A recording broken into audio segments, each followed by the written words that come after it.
But if you love persimmons and you're thinking, God, I didn't get to eat any of these persimmons all season long, I'm going to use persimmons to break my fast, well, go ahead and do it. I did this time. It's the first time I've ever done anything but prunes this time because I wanted to eat those persimmons. And they worked just fine. So the first day, only one meal. Normally what happens, if you don't see the prune diarrhea immediately, which turns to prune porridge in about 2 hours, it gets thicker and thicker, and you can finally see it. In about 2 to 3 hours, you'll finally see all the prunes come out of you, and it will come out totally different than all the other stuff did. But you know it was the prunes because if you look at it, you can see the prune, the little specks of fiber in the toilet. Mostly water, but just a little bit of the fiber. And then at the very end, you'll see a much more solid movement because one of the jobs the colon has is to recycle water. So the longer food is in your system, the more drier it becomes. That's why if you have a bowel movement and it's formed, you're eating food that takes too long to go from point A to point B. And too much water has been sucked out of it. A healthy bowel movement should not be formed. It should be soft and moist, and when you flush the toilet, it should break up. If your movements are coming out like hot dogs and sausages, you're constipated. Mildly, at least, and maybe severely. So, with the prunes, that's what happens when you're clean. And then for me, on a couple occasions that didn't happen, and then they came out about 8 hours later. And then I got back onto the juice feast, and sure enough, I had some more stuff in there that had to come out of me. Yes? Is there any special philosophy on whether that first meal should be breakfast, lunch, dinner? Yes, I think the morning is the best time to do it. This was also the last one I just did, the last 40-day juice fast I just did. It was the first time that I didn't use prunes in a long time. I used persimmons, and it's the first time I did it as an evening meal. I've always done it in the morning, always. And as far as a philosophy, which would be better? It only makes sense, really. It'd be better probably in the evening. Because once you start eating, you want to eat again. This is what makes breaking the fast so hard. You can't resume what you were doing. You've got to respect the fact that you've given your body a vacation and it can't handle 3 meals and 2 squares a day. You can't do that. We have to respect our body's limitations and what we put it through. So I still think it's best in the morning no matter what. It may be more difficult because you're going to want to keep eating throughout the day. But if you eat it in the morning, you have a better chance to test what it's doing, and then make sure that it comes out by the next morning at least. That way you know you can eat again.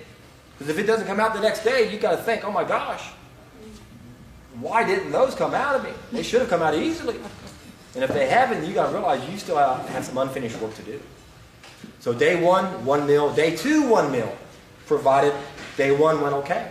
Again, nothing's etched in stone. We take it one day at a time and we make sure that we're flexible in our approach and we do what we know is right for our body. The next day, it's not so important that we use prunes again. So you can try any juicy fruit or laxative fruit you like. It really doesn't matter. And then the next 2 days is when we add one more meal to the regimen. And this time we can have 2 meals of juicy fruits. And again, we got to go back to the juices because we're not going to get enough calories. And again, we're monitoring everything that's happening, and you're going to be able to go, wow, that was the watermelon that came out of me. Oh, those are the pears. I can tell the difference.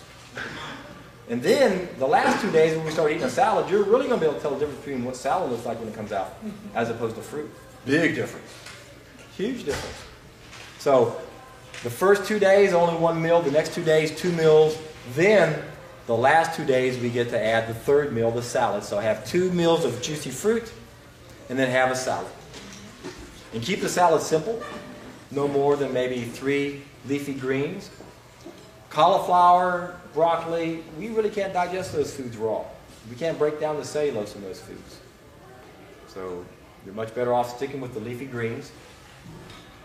And even on the last 2 days, when we're eating 3 meals, there's a good chance you're not getting enough calories, so you still need the juice. You still need the juice. This is also a perfect time to test our system, to see what foods might be giving us trouble. If you've always thought bananas gave you a problem, well, eat bananas, nothing but bananas for 2 or 3 days and see what happens. You can test out certain foods for allergies or whatever. Then the next 2 rules have to do with other essential needs that we have as far as fresh air and sunshine. we talked about sunshine earlier, how important vitamin D is. Also, as far as exercise goes, listen to your body. If you don't have any energy and you feel weak, by all means, rest. The body heals when it's resting. When I'm coaching people who are really, really sick, sometimes they, instead of not needing as much sleep, which is what happens with most people, it's just the opposite. They need to sleep 16 hours a day. So listen to your body. If you have energy, by all means, get out there and move.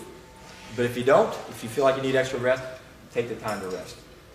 And finally, the last 3 rules deal with putting our body back in order once we cleanse it all out. We can restore the friendly bacteria if we feel we need to. I'm not as convinced we need to do this anymore unless you've had issues with a bunch of antibiotics where you know you've compromised your bacteria. Otherwise, the bacteria should replenish itself on its own. And then we can also do a parasite cleanse at this time.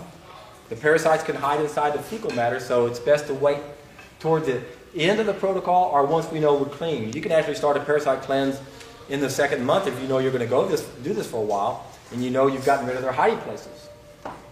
And one more thing we can do is we can also shrink the colon. We can take an astringent herb called white oak bark, mix it in with ginger root, take that for a few days, for 10 days, and that will actually shrink the colon. When I did this the first time, and only time, I only done it once, I could hear and feel my intestines shrinking and gurgling. You can take white oak, if you have a loose tooth, you can take white oak bark, it'll tighten the gums around your teeth. Why do you want to shrink the colon? Because the colon can stretch. It's only supposed to be about 2.5 inches in diameter, but we've seen autopsies of people with 10-inch colons. And why is that important? Well, the way our muscles